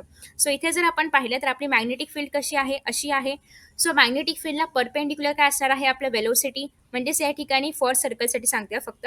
सो या ठिकाणी सर्कलमध्ये जे एफ असणार आहे आणि जे व्ही असणार आहे ते टँजंट आणि रेडियसचं रिलेशन शो करतं. सो तुम्ही ऑलरेडी आय थिंक जॉमेट्रीमध्ये वगैरे पाहिलं असेल की वेलोसिटी आणि टँजंट आणि रेडियस एक दुसऱ्याला काय असतात, परपेंडिक्युलर असतात. त्याचप्रमाणे या ठिकाणी व्ही आणि बी काय असणार आहेत, एक दुसऱ्याला परपेंडिक्युलर असणार आहेत. दोघांमध्ये अँगल कसा असणार आहे, 90 डिग्रीचा. आणि त्याच्यामुळे यांच्यामध्ये आपल्याला कुठला पाथ पाहायला मिळतोय, सर्क्युलर पाथ पाहायला मिळतोय. ओके, सो आता या ठिकाणी जे मॅग्नेटिक फील्ड आहे जे की डिरेक्ट केलेलं आहे परपेंडिक्युलरली, ते कसं असणार आहे या ठिकाणी, into the plane of the paper, म्हणजेच निगेटिव्ह झेड ॲक्सिसमध्ये असणार आहे. सो बेसिकली तुम्ही जर इथे पाहिलं तर q is moving with speed v and the uniform magnetic field b is directed into the plane of paper, म्हणजे पेपरच्या प्लेनच्या आतमध्ये आहे. दॅट्स आपल्याला या ठिकाणी क्रॉस, तर ते असं काढू शकता तुम्ही किंवा असं पण चालतं. सो ते या ठिकाणी तुम्हाला एक क्रॉस साईन पाहायला मिळते, दॅट शोज की हे कुठे आहे, पेपरच्या आतमध्ये आहे. पेपरच्या आतमध्ये जरी असलं तरी पण हे कसं असणार आहे, ॲज अ रेडियस प्रमाणेच सर्कलसाठी काम करणार आहे. सो या ठिकाणी तुम्हाला पुन्हा टँजंट आणि रेडियसचंच रिलेशन बघायला मिळणार आहे. मी या ठिकाणी 2D सर्कल पकडला, या लोकांनी 3D घेतलेला आहे, no problem. Okay, so after that, according to the Lorentz force, the magnetic force on a particle will be towards the center of the center of the radius r, and this force will provide the centripetal force. So जर आपण Lorentz लॉचा या ठिकाणी उपयोग केला तर या ठिकाणी आपण काय करतो, व्ही क्रॉस बी. ओके, व्ही क्रॉस बी जेव्हा तुम्ही कराल तेव्हा अशा पद्धतीने तुमची डिरेक्शन कुठे येणार आहे, फोर्सची या डिरेक्शनला येणार आहे तुमचा फोर्स. ओके, सो फोर्स कुठे असणार आहे, या डिरेक्शनला, म्हणजेच निगेटिव्ह एक्स ॲक्सिसकडे फोर्स असणार आहे. जेव्हा अशा पद्धतीने किंवा सर्कलच्या सेंटरकडे डिरेक्टेड आहे असं मला कसंही चालेल, सर्कलच्या सेंटरकडे डिरेक्टेड आहे असं आपण म्हणूया. जेव्हा तुमचा फोर्स अशा पद्धतीने डिरेक्टेड असेल सर्कलच्या सेंटरकडे तेव्हा त्या ठिकाणी कुठला फोर्स ॲक्ट होतो, अजून एक सेंट्रिपिटल फोर्स. सो या ठिकाणी आपला जो फोर्स आहे मॅग्नेटिक फोर्स हा, आणि दुसरा कुठला फोर्स या ठिकाणी अप्लाय होते, सेंट्रिपिटल फोर्स. कधीही तुमच्याकडे जर युजली म्हणते, कधी नाही म्हणणार, युजली जर तुमच्याकडे सर्कलचा काही प्रॉब्लेम आला, म्हणजे कुठला पण न्यूमॅरिकल वगैरे आलं आणि त्या ठिकाणी तुम्हाला जर असं सांगितलेलं आहे की चार्ज मोशनमध्ये आहे, सर्क्युलर पाथमध्ये रोटेट करतोय हा शब्द आला पाहिजे, तर तेव्हा तुम्ही युजली सेंट्रिपिटल फोर्सच घेणार आहात आणि आपला जो मॅग्नेटिक फोर्स आहे तर तो आणि सेंट्रिपिटल फोर्सला इक्वेट करणार आहात. ओके, सो हा आहे आपला मॅग्नेटिक फोर्स आणि हा आहे आपला centripetal force. As you all know, आपण रोटेशनल डायनॅमिक्समध्ये हा फॉर्म्युला पाहिलेला आहे. So Q V B is equal to M V square by R. या ठिकाणी व्ही म्हणजे काय आहे, आपला वेलोसिटी आहे. So Q into V into B, sine theta काय येणार आहे, 90. सो आपण ते नाही लिहिले, मल्टिप्लाय बाय 1च होणार आहे. So Q V B is equal to M V square by r. आता या ठिकाणी आपल्याला काय फाइंड आउट करायचं आहे, तर या तर इथे आपण इक्वेट जर केलं तर आपल्याला या ठिकाणी काय मिळेल, एक तर सगळ्यात पहिल्यांदा m V is equal to P, म्हणजेच काय मोमेंटम आपल्याला या ठिकाणी मिळालेलं आहे. कसं मिळालं, तर हे वेलोसिटी कट होईल, एक वेलोसिटी कट होईल. So q B is equal to काय आलेलं आहे, एम व्ही बाय आर आलेला आहे. एम व्हीचा अर्थ काय होतो, आपलं हे मोमेंटम होतो. सो आपण q B is equal to momentum म्हणजे पी बाय आर लिहू शकतो. आता या ठिकाणी आपलं जे क्यू बी आहे ते काय होणार आहे, याला जर आपण इकडे शिफ्ट केलं तर Q B R is equal to P, म्हणजेच मोमेंटम इज इक्वल टू काय आलं, charge on the particle multiply by त्याचं मॅग्नेटिक फील्ड काय आहे, मल्टिप्लाय बाय त्याचं रेडियस काय आहे, is equal to P. So या ठिकाणी मोमेंटम जर आपण पाहिलं तर डिरेक्टली प्रपोर्शनल आहे कोणाला, मॅग्नेटिक फील्डला. त्याच्यामुळे आपण मगाशी पाहिलेलं होतं की मॅग्नेटिक फील्ड जर बदललं तर मोमेंटमचं डिरेक्शन पण चेंज होत राहणार. पण का डिरेक्शन चेंज होते, कारण मोमेंटम काय आहे, मास इंटू वेलोसिटी. सो वेलोसिटीचं डिरेक्शन बदलणार, त्याच्यामुळे या ठिकाणी मोमेंटमचं पण डिरेक्शन बदलत राहणार, कारण T is directly proportional to what, Q B आणि आर. बी काय आहे या ठिकाणी, magnetic field. Erase. Okay. After that next आहे की हे जे इक्वेशन आहे आपलं, हे जे आहे इक्वेशन आपलं, तर ते रिप्रेझेंट करणार आहे सायक्लोट्रॉन फॉर्म्युला. सो तुम्हाला कधी कधी सायक्लोट्रॉन फॉर्म्युला यूज करण्यासाठी येऊ शकतो. So momentum is equal to किंवा M V is equal to Q B R. M व्हीलाच आपण काय म्हणणार आहोत, मोमेंटम. किंवा हे जर तुम्हाला नसेल लक्षात राहत फॉर्म्युला, तर सरळ एक काम करायचं आहे, मॅग्नेटिक फोर्स जो आहे आपला त्याला इक्वेट करायचा आहे सेंट्रिपिटल फोर्सची, आणि जस्ट वेलोसिटी कट करायचं आहे आणि फॉर्म्युलाला अरेंज करायचं आहे, तुम्हाला सायक्लोट्रॉनचा फॉर्म्युला मिळेल. आता हे सायक्लोट्रॉनचा फॉर्म्युला आपण का फाइंड आउट केलं, तर it describes the circular motion of a charge particle in a particle accelerator that is a cyclotron. So सायक्लोट्रॉनमध्ये पार्टिकल कशा पद्धतीने सर्क्युलर मोशनमध्ये मुव्हमेंट करणार आहे, चार्ज पार्टिकल, ते आपल्याला या ठिकाणी पाहायला मिळणार आहे with the help of this formula, सायक्लोट्रॉनचा फॉर्म्युला. ओके. सो तुम्हाला ॲप्लिकेशन पण विचारलं जाऊ शकतं, फॉर्म्युला पण येऊ शकतो, किंवा एक्सप्लेन सायक्लोट्रॉनचं मेकॅनिझम वगैरे येऊ शकतं. नेक्स्ट आहे, ऑलरेडी सांगितल्याप्रमाणे की फील्ड जर पेपरच्या आतमध्ये जात असेल तर आपण क्रॉस वापरतो, फील्ड जर पेपरच्या बाहेर येत असेल तर आपण एक सर्कल आणि आतमध्ये डॉट वापरतो. आता हे जे सायक्लोट्रॉन ॲक्सिलेटर आहे, सायक्लोट्रॉन ॲक्सिलेटरमध्ये कशा पद्धतीने सर्क्युलर मुवमेंट किंवा मोशन होतं. आता नेक्स्ट आहे ते म्हणजे सायक्लोट्रॉन ॲक्सिलरेटर. हे का वापरतो आपण, तर आपल्याला काय करायचं आहे या ठिकाणी, जे ते मेकॅनिझम बघूया मग तुम्हाला कळेल. So let us first see की या ठिकाणी काय दिलेलं आहे, की पार्टिकल ॲक्सेलरेटर्स जे आहेत तर ते आपण काय करू, त्याच्यामुळे आपण एनर्जी इन्क्रीज करू शकतो, हाय एनर्जी मिळवू शकतो. कशा पद्धतीने, तर बेसिकली आपण या ठिकाणी काय काय करणार आहोत, की आपल्याकडे एक इक्विपमेंट आहे called as cyclotron. Okay. Cyclotron हे काय आहे, चार्ज पार्टिकल आहे, चार्ज पार्टिकल ॲक्सेलरेटेड आहे, ज्याच्यामध्ये आपल्याकडे मॅग्नेटिक फील्ड आहे, आपल्याकडे इलेक्ट्रिक फील्ड पण आहे, दोघांचं छान असं कॉम्बिनेशन आहे. दोघं पण एक दुसऱ्याला कसे आहेत, परपेंडिक्युलर आहेत या ठिकाणी. सो बेसिकली याचं मेकॅनिझम पाहण्याआधी याचा उपयोग कुठे आहे, आय थिंक की तुम्हाला एवढी भूमिका मिळालेली आहे की सायक्लोट्रॉन एक चार्ज पार्टिकल ॲक्सिलरेटेड आहे, ज्याच्यामध्ये इलेक्ट्रिक फील्ड आणि मॅग्नेटिक फील्ड दोन्ही पण कॉम्बिनेशनमध्ये आहेत. दोघांचं हे जे दोघं पण कसे आहेत, एक दुसऱ्याला परपेंडिक्युलर आहेत. आता या ठिकाणी जर आपलं मॅग्नेटिक फील्ड असणार आहे, तर मॅग्नेटिक फील्ड काय करणार आहे, आयनला सर्क्युलर पाथमध्ये मूव्ह करायला हेल्प करणार आहे. आपण आत्ताच पाहिलं की जेव्हा व्ही आणि बी एक दुसऱ्याला परपेंडिक्युलर असतील तर तेव्हा आयन्स किंवा चार्ज पार्टिकल जे पण असेल तर ते कसं मूव्ह करणार आहे, सर्क्युलर मोशनमध्ये. तर त्याच पद्धतीने या ठिकाणी हे जे आपलं मॅग्नेटिक फील्ड आहे तर ते आयन्सला किंवा पार्टिकल्सला सर्क्युलर पाथमध्ये मुवमेंट करायला हेल्प करतं. त्यासोबतच हाय फ्रिक्वेन्सी पण मेंटेन करायला हेल्प करणार आहे. दुसरी गोष्ट, इलेक्ट्रिक फील्ड पण या ठिकाणी आहे. इलेक्ट्रिक फील्ड काय करणार आहे या ठिकाणी, ॲक्सिलरेशन करणार आहे या चार्ज पार्टिकल्सचं. ओके. इलेक्ट्रिक फील्ड्स आणि ॲक्सिलरेशनचा संदर्भ आहे की तुम्हाला सगळ्यांना आहे, नसेल तर या पॅरेग्राफवरती आल्यानंतर मी पुन्हा एकदा सांगेन. आतापर्यंत तुम्हाला एवढं कळलं असेल. सो सगळ्यात पहिल्यांदा आता सायक्लोट्रॉन आपण कुठे वापरतो, तर बेसिकली यामधून, या पार्टिकल्समधून ज्या बीम्स बाहेर पडणार आहेत, बीम्स म्हणजे एक की काय म्हणूया बीम्समध्ये मराठीत, लाईटचं एक असं किरण बाहेर पडतं. ओके. सो त्याला आपण म्हणणार आहोत पार्टिकलचं beams. Useful in studying particle matter interaction and some of these are also used in the treatment of tumour diseases वगैरे एक्सेट्रा. जे बायोचे स्टुडंट आहेत, जे असं म्हणतात की आम्ही फिजिक्सचा अभ्यास का करतोय, तर तो यासाठी करत आहात की बेसिकली तुम्ही जर पाहिलं तर जेव्हा आपल्याला कॅन्सरस सेल आपल्या बॉडीमध्ये कुठे आहेत किंवा ट्युमर आपल्या बॉडीमध्ये नेमकं कुठे आहे, हे कसं कळणार ना, बाहेरून बघून कसं कळणार की बॉडीच्या आतमध्ये कुठे कॅन्सरस सेल आहेत किंवा कुठे ट्युमर आहे. तर मग त्यासाठी काय केलं जातं, आपल्या बॉडीमध्ये रेडिओ ॲक्टिव्ह लाईट्स सोडल्या जातात आणि त्या लाईट्स त्या पर्टिक्युलर ठिकाणी जाऊन आपल्याला इंडिकेट करतात की इथे अशा पद्धतीचे असे काहीतरी सेल्स ग्रो होत आहेत किंवा असं काहीतरी ट्युमर आहे. तर ते जे बीम सोडलं जातं आपल्या बॉडीमध्ये, अर्थात फ्लॅश तर नाही सोडणार, आतमध्ये काहीतरी असेल ना mechanism.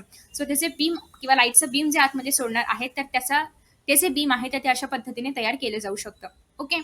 So cyclotron is a charge particle accelerator accelerating charge particles to high energies. या ठिकाणी जे पण चार्ज पार्टिकल्स आहेत, जे पण पॉझिटिव्ह चार्ज पार्टिकल्स आहेत, त्यांना ॲक्सिलरेट करणार आहे, त्यांच्यापासून हाय एनर्जी मिळाली पाहिजे यासाठी. ॲक्सिलरेट करण्याचं काम कोण करणार आहे, इलेक्ट्रिक फील्ड. ते सर्क्युलर मोशनमध्ये मूव्ह व्हावं हाय फ्रिक्वेन्सीवरती, याचं काम कोण बघणार आहे, मॅग्नेटिक फील्ड. ओके. याच्यामुळे दोघांची पण याच्यामध्ये गरज आहे. याचा शोध लावला होता लॉरेन्स आणि लिव्हिंगस्टनने 1934 मध्ये न्यूक्लिअर स्ट्रक्चरचा अभ्यास करण्यासाठी. सो आता या ठिकाणी इलेक्ट्रिक फील्ड आणि इलेक्ट्रिक फील्ड कशामुळे ॲक्सिलरेट करणार आहे चार्ज पार्टिकल्सला. तर बेसिकली जे इलेक्ट्रिक फील्ड आहे याचा फॉर्म्युला काय आहे, फोर्स अपॉन चार्ज पार्टिकल किंवा क्यू. फोर्स म्हणजे काय, mass into acceleration upon Q. So basically यामुळे इलेक्ट्रिक फील्ड जर आपण पाहिलं तर डायरेक्टली प्रपोर्शनल आहे charge acceleration of the charge particle, आणि त्याच्यामुळे या ठिकाणी इलेक्ट्रिक फील्ड काय करणार आहे, या चार्ज पार्टिकलला ॲक्सेलरेट करण्याचं काम करतं. दुसरी गोष्ट अशी की फ्रिक्वेन्सीचा जर आपण या ठिकाणी अभ्यास करतोय तर फ्रिक्वेन्सी जी आहे तर ती कुठेही कधीही चार्ज आय मीन फ्रिक्वेन्सी जी आहे तर ती कधीही एनर्जीवरती डिपेंड नसते. म्हणजेच काय, तर या ठिकाणी सपोज कुठे एनर्जी कमी झाली, एनर्जी जास्त झाली तर फ्रिक्वेन्सी कमी होईल वाढेल असं काही नाहीये, कारण फ्रिक्वेन्सी याच्यावरती डिपेंड नाहीये. तुम्ही म्हणाल हे कसं कळलं की फ्रिक्वेन्सी डिपेंड आहे नाही आहे, तर आपल्याकडे फॉर्म्युला आपण मगाशी पाहिलं, सायक्लोट्रॉनमध्ये पार्टिकल कसा मूव्ह होते सर्क्युलर मोशनमध्ये. त्याच्यामुळे या ठिकाणी जी आपली मॅग्नेटिक फील्ड असणार आहे ती कोणाला इक्वल असणार आहे, सेंट्रिपिटल फोर्सला, म्हणजे M V square by R. So या ठिकाणी काय येईल, Q B is equal to M V by R. V V cut होईल या ठिकाणी. आता मला या ठिकाणी काढायचं आहे, suppose R is equal to काय झालं, Q B by M V. हे सगळे फॉर्म्युलेस लिहून ठेवा हा. मी इथे आरचा पण तुम्हाला काढून दिला. आर काय आहे, आपलं रेडियस आहे, जे की तुम्हाला पुढे या पुस्तकामध्ये आहेच आहे, बट आत्ताच लक्षात ठेवा किंवा लिहून ठेवा कुठेतरी. आता हा जो आर आहे, आर म्हणजे काय आहे, रेडियस आहे. तुम्हाला हे पण माहिती असेल की ओमेगा, ओमेगा म्हणजे आपलं काय आहे, angular velocity. So angular velocity is equal to काय असतं, लिनियर वेलोसिटी डिवायडेड बाय आपण काय करतो, रेडियस करतो. सो या ठिकाणी जर मी व्ही बाय आर केलं, या व्हीला मी इकडे शिफ्ट केलं, असं करूया आपण. ओके, सो जर मी या ठिकाणी व्ही बाय आर केलं तर मला काय मिळेल, क्यू बी बाय एम मिळेल. ओके, जर मी या ठिकाणी व्हीला इकडे शिफ्ट केलं तर व्ही कुठे जाईल, वरती जाईल. सो व्ही बाय आर काय होणार आहे, क्यू बी बाय एम होणार आहे. क्यू बी बाय एम तर आहे असंच राहील. म्हणजे या ठिकाणी व्ही बाय आर म्हणजेच काय, ओमेगा मला काय मिळालं, क्यू बी बाय एम. मी सगळं का करते, मला फ्रिक्वेन्सी कशी डिपेंड नाहीये हे दाखवायचं आहे यासाठी, कोणावरती, एनर्जीवरती. सो या ठिकाणी ओमेगा काय आलं, क्यू बी बाय एम आलं. आता या ठिकाणी ॲज यू ऑल नो की आपण रोटेशनल डायनॅमिक्समध्ये टी इज इक्वल टू काय बघितलं होतं, 2 पाय बाय ओमेगा. सो या ठिकाणी टी म्हणजे काय आहे, टाइम. 2 पाय म्हणजे काय होतं, आपलं डिस्प्लेसमेंट किती आहे ते. व्ही म्हणजे काय आहे, अँग्युलर वेलोसिटी. सो याचा अर्थ या ठिकाणी टाइम इज इक्वल टू काय झालं, 2 pi M by Q B. As you all know की time is inversely proportional to the frequency. म्हणजे मी असं लिहू शकते की frequency is equal to Q B by 2 pi M. So याचा अर्थ हे जे फ्रिक्वेन्सी आहे हे कशावरती, कशाशी रिलेशनमध्ये आहे, it is of Q charge, B magnetic field, M for mass आणि 2 पाय तर कॉन्स्टंट आहे. या ठिकाणी तुम्हाला कुठे एनर्जी बघायला मिळते का, नाही बघायला मिळते. दॅट्स वाय फ्रिक्वेन्सी कधीही एनर्जीवरती डिपेंड नसतं. फ्रिक्वेन्सी फक्त चार्ज, मॅग्नेटिक फील्ड आणि मासवरती डिपेंड असणार आहे. ओके, हे सगळे रिलेशन्स तुम्हाला लक्षात ठेवायचे आहेत. कुठल्याही न्यूमेरिकलमध्ये कशाही पद्धतीने रिलेशन्स येऊ शकतात. सो ज्याला मी हायलाईट केलेलं आहे हे सगळं तुम्हाला माहिती असलं पाहिजे. तुम्हाला फक्त या ठिकाणी जरी Q V B is equal to M V square by R माहिती असेल, तुम्ही बाकी सगळे फॉर्म्युला डिराईव्ह करू शकता. फक्त तुम्हाला हे अजून एक रिलेशन माहिती पाहिजे. So Q V B is equal to M V square by R माहिती पाहिजे आणि omega is equal to V by R माहिती पाहिजे. एवढं माहिती असेल तर तुम्ही रेडियस फाइंड आउट करू शकता, तुम्ही टाइम फाइंड आउट करू शकता, तुम्ही फ्रिक्वेन्सी पण फाइंड आउट करू शकता आरामात. ओके, अजून एक गोष्ट सांगायची तर या ठिकाणी टाइम आणि फ्रिक्वेन्सी वेलोसिटीवर सुद्धा डिपेंड नाहीये. कुठे वेलोसिटी दिसते का, या ठिकाणी नाही दिसते. सो टाइम आणि फ्रिक्वेन्सी वेलोसिटीवर सुद्धा डिपेंड नाहीये, फक्त रेडियस वेलोसिटीवरती डिपेंड आहे. ओके, सो आय होप तुम्हाला कळलं असेल, या ठिकाणी फ्रिक्वेन्सी कुठेही एनर्जीवरती डिपेंड नाहीये. दॅट्स वाय या ठिकाणी फ्रिक्वेन्सी जी आहे तर ती कॉन्स्टंटच राहते, किंवा जेवढी हवी आहे त्या पर्टिक्युलर सायक्लोट्रॉनसाठी तर तेवढीच राहते. आता हे कशा पद्धतीने काम करणार आहे, आपलं हे जे सायक्लोट्रॉन आहे तर ते कशा पद्धतीने काम करणार आहे. सगळ्यात पहिल्यांदा तुम्हाला या ठिकाणी हाफ सर्कल्स पाहायला मिळतात. हे डी सारखे दिसत आहेत का, सो दॅट्स वाय आपण या दोघांना मिळून डीज असं म्हणतो, DEES डीज. ओके, हे जे डिस्क लाईक स्ट्रक्चर आहेत, सेमी सर्क्युलर मेटलचे आहेत, ज्यांना आपण डीज म्हणणार आहोत. आणि याला, या पूर्णला मिळून, सगळ्या पूर्ण याला 2-2 डीज आणि ते सगळं ACBC सगळ्याला मिळून आपण काय म्हणणार आहोत, सायक्लोट्रॉन. नेक्स्ट आहे याच्यामध्ये आपण एक सतत आपण या ठिकाणी काय प्रोव्हाइड करणार आहोत, एक मॅग्नेटिक फील्ड या ठिकाणी सतत प्रोव्हाइड होत राहणार आहे, जे की कसं आहे, परपेंडिक्युलर असणार आहे कोणाला, या पार्टिकलच्या पाथला. सो दॅट्स मॅग्नेटिक फील्ड कुठे येईल, या ठिकाणी प्लेनच्या बाहेर. ओके, सो मॅग्नेटिक फील्ड कशी येणार आहे, प्लेनच्या बाहेर. ते तुम्हाला या ठिकाणी दाखवायचं आहे. प्लेनच्या बाहेर म्हणजे स्क्रीनच्या बाहेर आपल्या. ओके, स्क्रीनच्या बाहेर या ठिकाणी मॅग्नेटिक फील्ड असणार आहे, जे की perpendicular to the plane of the dees, म्हणजे स्क्रीनच्या कुठे असणार आहे, बाहेर असणार आहे. नेक्स्ट आहे, बाकीचा डाटा आपण नंतर बघूया, बट तरीही बघून जाऊया जवळजवळ. सो या ठिकाणी मॅग्नेटिक फील्ड जे प्रोड्यूस होणार आहे कशा पद्धतीने प्रोड्यूस होते, आपण या ठिकाणी इलेक्ट्रिक फील्ड आणि मॅग्नेटिक फील्ड दोन्ही वापरतोय. सो इलेक्ट्रोमॅग्नेटमुळे जे मॅग्नेटिक फील्ड या ठिकाणी प्रोड्यूस होणार आहे तर ते अप टू 1.5 टेस्ला असणार आहे. जस्ट हे एक इन्फॉर्मेशन आहे. या ठिकाणी जे ऑल्टरनेटिंग व्होल्टेज आपण प्रोव्हाइड करणार आहोत, ऑल्टरनेटिंग व्होल्टेज, तर ते असणार आहे अराउंड 1000 वोल्ट पर्यंत. फ्रिक्वेन्सी असणार आहे 10 मेगा हर्ट्स पर्यंतची, जे की 2 डिशच्या मध्ये अप्लाय केली जाणार आहे. फ्रिक्वेन्सी चेंज नाही होणार आहे, कारण या ठिकाणी एनर्जीवरती फ्रिक्वेन्सी डिपेंड नाहीये. फ्रिक्वेन्सी ज्या ज्या ह्याच्यावरती डिपेंड आहे ते सगळे तुर्तास तरी या ठिकाणी कॉन्स्टंट आहेत. ओके. नेक्स्ट आहे या ठिकाणी जे पॉझिटिव्ह चार्ज आहे ते आपण इथे ठेवलेले आहे, त्याला ओ सपोज करा, कारण या लोकांनी इथे लिहिताना ओ लिहिलंय बट चुकून इथे पी मार्क केलंय. सो हा जो ओ आहे आपला सेंटर, तर या ओ वरती काय आहे, सगळे पॉझिटिव्हली चार्ज आयन्स प्रेझेंट आहेत, पॉझिटिव्ह आयन्स प्रेझेंट आहेत. आता जी electric field provide acceleration to the charge particle, सगळ्यात पहिल्यांदा या ठिकाणी जे चार्ज पार्टिकल आहे तर याच्यावरती आपली इलेक्ट्रिक फील्ड काम करते. इलेक्ट्रिक फील्डचं काम काय आहे, फक्त पार्टिकलला ऍक्सेलरेट करायचं. ऍक्सेलरेट करायचं म्हणजे काय, त्याला वेलोसिटी प्रोव्हाइड करायची, पर्टिक्युलर युनिट इंटरवल टाइममध्ये त्याला वेलोसिटी प्रोव्हाइड करायची. सो या ठिकाणी जेव्हा त्याला ऍक्सेलरेट केलं असेल तेव्हा अर्थात पार्टिकल मूव्ह होणार. पार्टिकल मूव्ह झाल्यानंतर पार्टिकल पहिल्यांदा सपोज की या डी मध्ये, याला आपण 1 म्हणूया, याला आपण 2 म्हणूया. सपोज की पार्टिकल जे आहे तर ते पहिल्या डी मध्ये गेलं. ओके. पहिल्या डी मध्ये पार्टिकल गेल्यानंतर या ठिकाणी जेव्हा पार्टिकल जाईल तेव्हा ते त्याच्यामध्ये मुवमेंट करेल. मुवमेंट केल्यानंतर इथून त्याला अर्थात पुढे यायचं आहे, त्याला ऍक्सेलरेशन केलंय आणि तेवढं ऍक्सेलरेशन केलेलं आहे की ते इथून इथपर्यंत पोहोचेल. ओके. सो पार्टिकल इथे आल्यानंतर इथून इकडे ऍक्सेलरेट करताना मध्ये तुम्ही जर या ठिकाणी पाहिलं तर मध्ये काय आहे, पोटेन्शियल डिफरन्स आहे. अर्थात मध्ये पोटेन्शियल डिफरन्स असायला पाहिजे. सो या ठिकाणी जो पोटेन्शियल डिफरन्स आहे त्याच्यामुळे काय होतं की पार्टिकल इकडून इकडे जातो, इकडून इकडे गेल्यानंतर त्याला अजून एक ऍक्सेलरेशन मिळतं. ऍक्सेलरेशन मिळाल्यानंतर परत पार्टिकल इकडून इकडे जातो, परत त्याला नेक्स्ट डी मध्ये जायचं आहे. सो परत त्याला इकडून इकडे जाताना एक पोटेन्शियल डिफरन्स पास आउट करावा लागतो. नेक्स्ट गेल्यानंतर परत त्याला या ठिकाणी ऍक्सेलरेशन मिळतं due to the electric field. असं करत करत पार्टिकल्स या ठिकाणी मुवमेंट दाखवतो.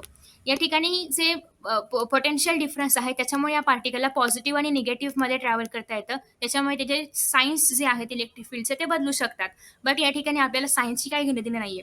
आपल्याला फक्त काय करायचंय, पार्टिकल्स प्रत्येक वेळी एक्सेलरेट झाला पाहिजे आणि त्याची एनर्जी वाढली पाहिजे, ते काम होतंय, बस झालं. ओके. तेवढंच आपल्याला या ठिकाणी सध्या तरी लक्षात ठेवायचं आहे की पार्टिकल जेव्हा एका डी मधून दुसऱ्या डी मध्ये जाणार आहे, मध्ये आहे पोटेन्शियल डिफरन्स. जेव्हा पार्टिकल एका डी मधून दुसऱ्या डी मध्ये जाईल, दुसऱ्या डी मध्ये गेल्यानंतर त्याला या ठिकाणी आणि अजून एक प्रत्येक डी मध्ये तो फक्त सेमी सर्कलच हे करणार आहे, शो करणार आहे.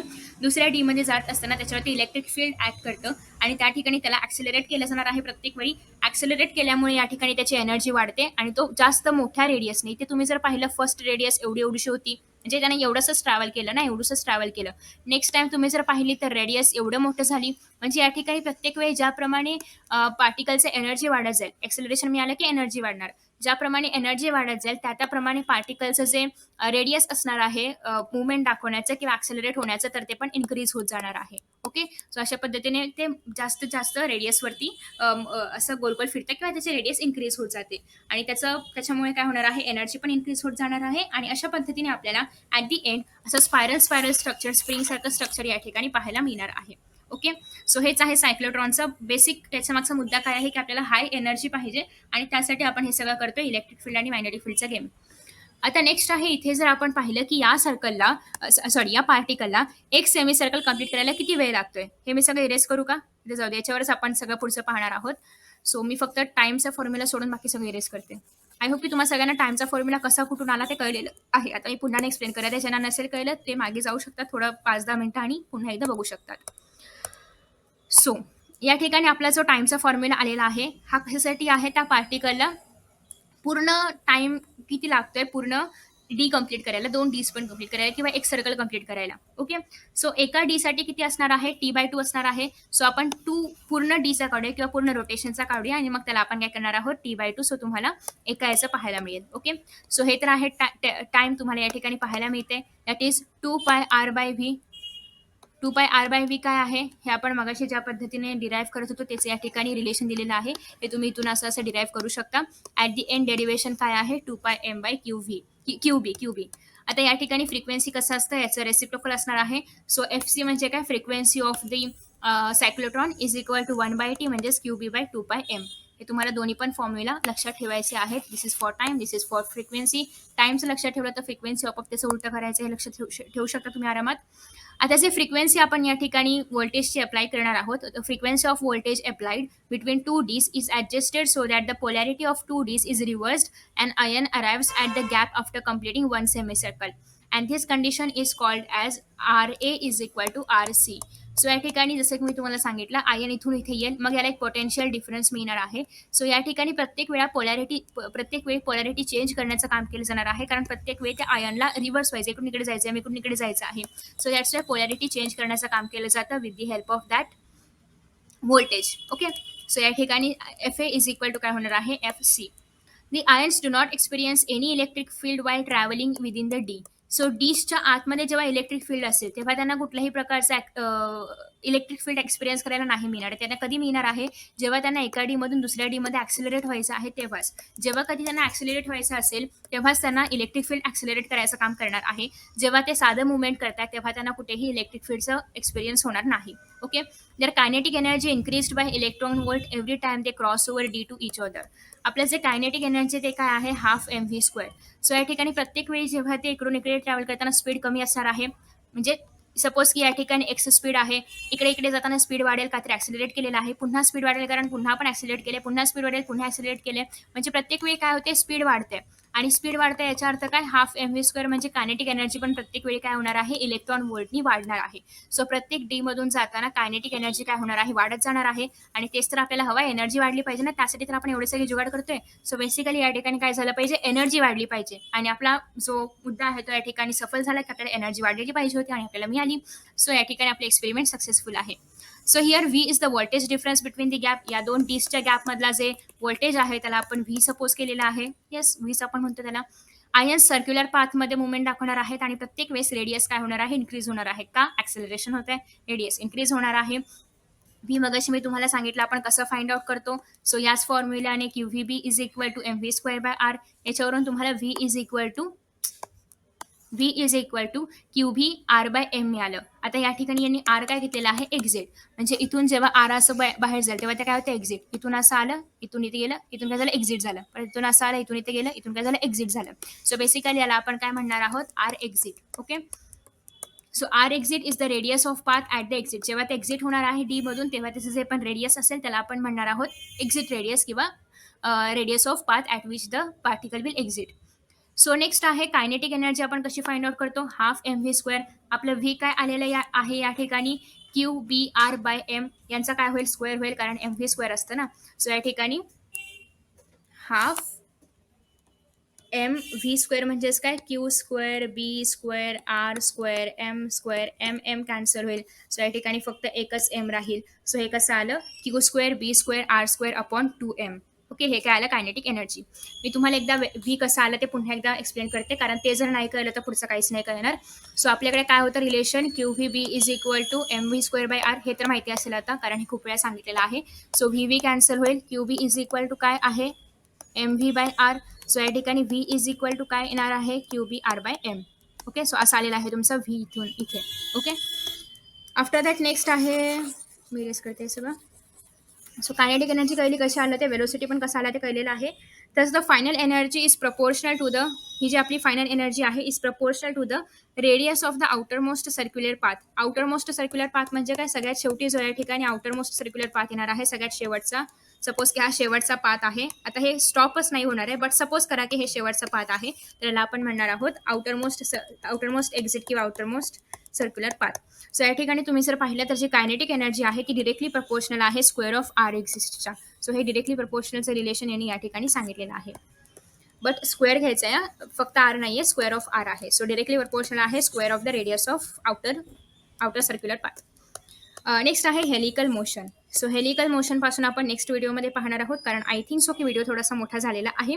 सो आपण हेलिकल मोशन नेक्स्ट व्हिडिओमध्ये स्टार्ट करणार आहोत. हेलिकल मोशन मी आधीच सांगितलेलं आहे, पार्टिकल केव्हा दाखवतो, जेव्हा व्ही आणि बी मध्ये 90 डिग्री, 0 डिग्री आणि 180 डिग्री पैकी कोणताही अँगल नाहीये. हे अँगल सोडून जे कुठले अँगल असतील त्या सगळ्या अँगलसाठी जो पार्टिकल आहे तर तो हेलिकल मोशन दाखवतो. ओके, सो आय होप की तुम्हाला आजचा व्हिडिओ आवडला असेल. आणि फिजिक्सचा मी पहिल्यांदाच स्टार्ट केलेला आहे. जर तुम्हाला समजत असेल व्हिडिओ तर नक्की सांगा, जेणेकरून मी हे पुढे कंटिन्यू ठेवेन. जर नाही आवडलं तर वी विल स्टॉप. ओके, कारण चॅनल तुमचा आहे. सो तुम्हाला काय हवं आहे त्याच्यानुसारच या ठिकाणी व्हिडिओज अपलोड केले जातील. And thank you so much for watching this video. See you in the next video. Bye bye.